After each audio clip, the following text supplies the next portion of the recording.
In this video, I'm about to compare Zapier and IFTTT.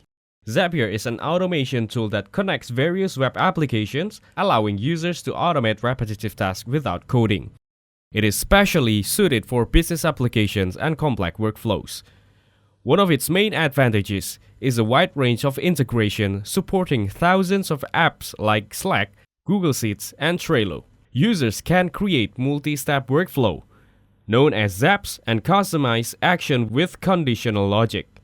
The platform features an intuitive drag-and-drop interface and supports team collaboration, making it easy to set up automations. However, there are some drawbacks. While there is a free tier, advanced features require a paid subscription, which can be costly for small businesses or individuals. New users may find the interface overwhelming, especially for complex apps, and some integrations may lack customization options. In contrast, IFTTT, or If This Then That, is a simpler automation tool designed for everyday users. Its strengths lie in its user-friendly interface, which allow for quick applet creations without coding knowledge. Most features are free, making it accessible for casual users, and it excels in connecting smart home devices. Users can access community-created applets, providing a variety of ready-to-use automations. However, IFTTT has limitations.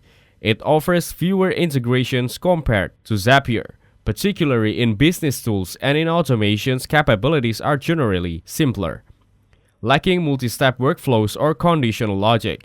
Additionally, some users report inconsistencies with applet execution.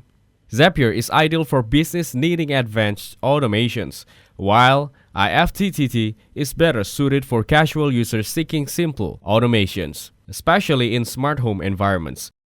Your choice will depend on your specific needs and the complexity of the task you wish to automate. Thanks for watching. Don't forget to like and subscribe.